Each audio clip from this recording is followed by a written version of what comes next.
Welke slimmerik verdient 1 miljoen euro met het idee om beter met energie om te gaan? De energietransitie en het thema energie staat natuurlijk hoog op de agenda. Maar we willen niet langer alleen maar erover praten, we willen ook in de praktijk aan de slag. En verder in deze uitzending. Ambassadeurs van de vrijheid slaan Zeeland over. En afscheid van vissersschip dat gesloopt wordt.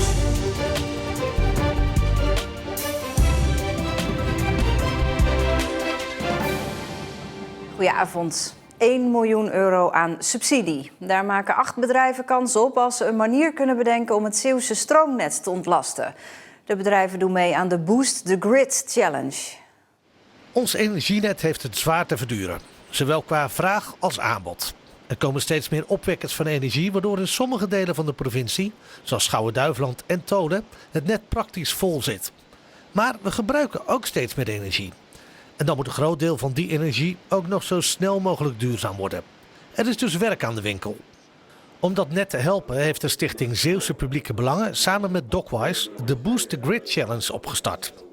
Bedrijven die een goed idee hebben om het energienet te ontzien, kunnen bij bijzondere plannen steun krijgen die kan oplopen tot 1 miljoen euro. Het zijn hele concrete projecten, is ook helemaal op aangestuurd, want we willen binnen 2 jaar willen we ook resultaten zien. Kijk, energietransitie en het thema energie staat natuurlijk hoog op de agenda.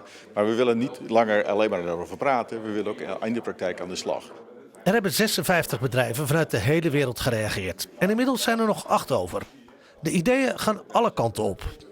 Heel breed, heel divers, van kwekers, van varens die met licht gaan spelen, tot laadinfrastructuur. Er is een partij bij die de campings wil verduurzamen en ook daar de elektrificatie gewoon willen verbeteren. Ja, kortom, echt wel heel 8 hele verschillende oplossingen. Een van de kanshebbers is Own Greens hier in Burghaamstede, een dochteronderneming van Vitro Plus. Een bedrijf dat 80% van de varenmarkt in de wereld in handen heeft. Ze worden hier achter gekweekt in een speciale ruimte met bijzonder ledlicht en grote afzuigingen. En dat kost heel veel energie. In treetjes kweken we de planten op met een bepaald lichtspectrum. En wij geven 12 uur per dag licht. Tegelijkertijd moeten we ook heel veel koelen door de warmte die vrijkomt bij die belichting. Het gebruikt ongelooflijk veel energie, kun je je wel voorstellen. Dus daarom zoeken we nu ook naar slimme oplossingen om daar met energie om te gaan. En die oplossing denken ze gevonden te hebben, door de roze lampen slimmer te gaan gebruiken. Dus wat wij nu doen is aan 1 stuk doorbelichten. En we kijken niet zozeer naar wanneer energie veel beschikbaar is en wanneer niet. En straks willen we dynamisch gaan belichten en dus kijken wanneer er echt veel energie beschikbaar is om dan juist te belichten. En als er energie schaars is, om dan niet te belichten. En dit willen we doen in combinatie met zonnepanelen die hier op het dak komen en een groot accusysteem. Deze maatregel kan het bedrijf geld besparen en het stroomnet ontzien. Maar het kan ook gevolgen hebben voor de hele teeltsector. Kassen die gebruiken ook veel ledverlichting om bij te belichten. Dus die zou dit ook toe kunnen passen. In juni wordt bekend welk bedrijf de Boost the Grid Challenge heeft gewonnen. Zeeland wordt overgeslagen dit jaar door de ambassadeurs van de vrijheid op Bevrijdingsdag. 3 zangeressen, Vrouwtje, Mo en Tabita, reizen per helikopter naar bevrijdingsfestivals door heel het land. Maar in onze provincie komen ze niet. Ook dit jaar is er weer een bevrijdingsfestival in Vlissingen, op het Scheldekwartier en in de binnenstad. De line-up is nog niet bekend, maar wel is dus al duidelijk dat er dit jaar geen ambassadeur van de vrijheid langskomt. Eerder waren dat bijvoorbeeld Duncan Lawrence en Lucas en Steve. Er zijn nu te weinig ambassadeurs, zegt de organisatie, om alle festivals aan te doen. Er zijn de laatste 8 jaar niet zo weinig huizen verkocht in januari als in dit jaar. In heel de provincie werden 313 huizen verkocht. Vorig jaar januari waren dat er nog 374. De daling is te zien in alle type woningen. In de eerste maand van het jaar is er altijd een dip in de woningmarkt. Maar zo laag is het aantal verkopen niet meer geweest sinds 2015. Strandpaviljoenhouders aan de West-Zeeuws-Vlaamse kust moeten mogelijk over 15 jaar hun plek afstaan. De gemeente overweegt een maximale termijn in te voeren voor strandpaviljoens, zodat ook andere ondernemers kans maken op een plek aan het strand. Dat nieuws kwam hard aan.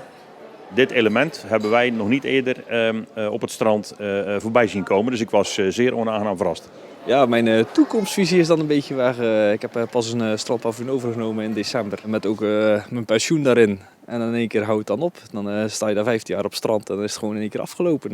Ja, dat is toch wel een beetje stekend hard. De gemeenteraad staat achter de ondernemers, maar niet akkoord gaan met het plan betekent ingaan tegen Europese richtlijnen. Eind deze zomer wordt de knoop doorgehakt. Een trieste dag voor visser Rini Oreel. Zijn viskotter, de Arnhemuider 18, maakte vandaag haar laatste reis. Van Vlissingen naar Gent, naar de sloop. Door de regelgeving vanuit de Europese Unie is het voor de visser niet meer rendabel om uit te varen. De 50-jarige Oreel heeft bijna zijn halve leven op de Arnhemuider 18 gevaren. Het schip is 30 jaar oud en gaat naar de sloop. En dat doet pijn. Jazeker, dat doet heel zeer, ja. Waar gaat hij heen? Naar Gent. Ja, die gaat naar de sloperij in Gent. Ja. Het visserschip wordt naar haar laatste rustplaats gevaren door een sleeboot. Oreel kon het niet opbrengen zijn schip er zelf naartoe te varen. Nee, dat zag ik niet zitten. Dat vond ik een beetje te moeilijk, denk ik. Dat kan ik niet aan, denk ik. Wat Oreel straks gaat doen, dat weet hij nog niet. Dat is nog niet duidelijk, ik weet het nog niet. Ik denk wel iets met water in ieder geval. Proberen op een sleeboot te komen of zoiets misschien. Of ja, misschien toch wel vissen, ik weet het. Dat blijft natuurlijk ook trekken. We gaan het eerst eens even allemaal laten bezinken. Nou, ik zou zeggen, vaarwel. Ja, vaarwel. Hè. Jongen. Het is wat. Sterkte.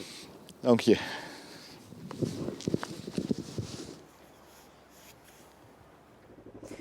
De Zeeuwse economie is vorig jaar met ongeveer 5% gegroeid. Landelijk is dat iets minder, 4,5%.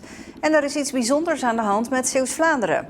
Zeeuws-Vlaanderen is een van de 2 regio's in Nederland waar de economie kromp in het laatste kwartaal van 2022. Dat heeft vooral te maken met de industrie die last heeft van de hoge energieprijzen. Daardoor wordt minder geproduceerd. In Zeeuws-Vlaanderen en dan vooral in de kanaalzone zijn relatief veel grote bedrijven die veel energie gebruiken. De Monumentenwacht bestaat 50 jaar. Om dat te vieren is vanochtend een banier van 3 bij 7 meter onthuld op de gevel van het oude stadhuis in Goes. Het stikt in Zeeland van de mooie monumenten.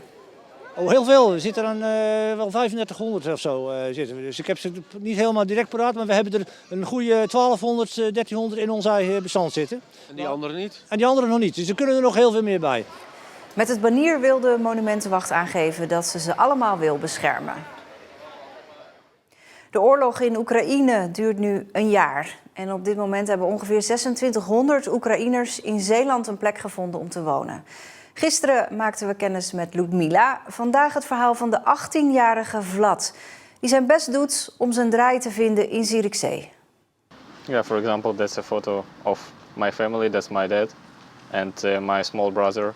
That was like 2 years ago. And we were doing a karting with the family. And that's one of the best memories which I remember for now from Ukraine. I really like this time and I miss it. Vlad Mazur is een van de vele Oekraïners voor wie het leven op zijn kop werd gezet door de oorlog. Bijna een jaar geleden vluchtte hij naar Nederland.